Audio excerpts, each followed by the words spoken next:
আজ লোকসভা ভোটে টার্গেট মহিলা ভোট আর নারী দিবসের আগে তাই আজ পথে মমতা অভিষেক। কলেজ স্কোয়ার থেকে ধর্মতলা পর্যন্ত পদযাত্রা, নারীদের অধিকার নিয়ে মিছিলে স্লোগান।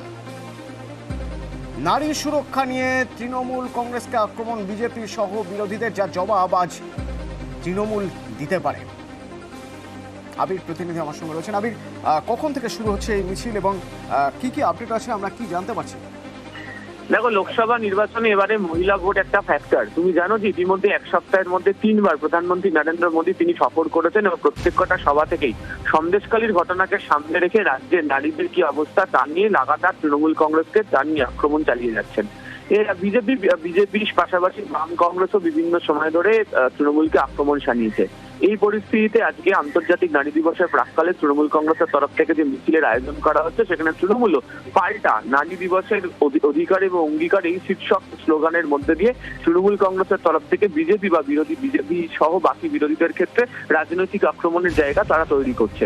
আজকে মমতা বন্দ্যোপাধ্যায়, অভিষেক বন্দ্যোপাধ্যায় দুজনেই মিছিলে হাঁটবেন। দুপুর 2টো থেকে কলেজ স্কোয়ার থেকে মিছিল শুরু হওয়ার কথা, মিছিল আসবে হচ্ছে দরিনা ক্রসিং পর্যন্ত।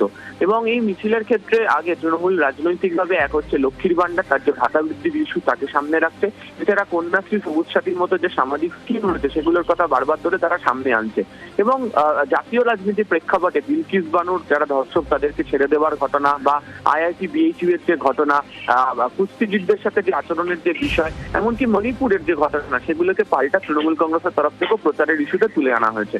ফলে এই নারী দিবসের প্রাক্কালে মহিলা ভোটকে ফ্যাক্টরকে রেখে যখন বিজেপি শিবির তারা যখন মোদীর সভার মধ্যে দিয়ে তারা রাজনৈতিকভাবে আক্রমণ শানিয়েছিল, আজকেও পাল্টাই রাজনৈতিক কর্মসূচির মাধ্যমে তৃণমূল কংগ্রেস তার জবাব দিতে চলেছে, এমনটাই মনে করা হচ্ছে। ধন্যবাদ আবির। রাজ্যে প্রায় 49% বেশি অর্থাৎ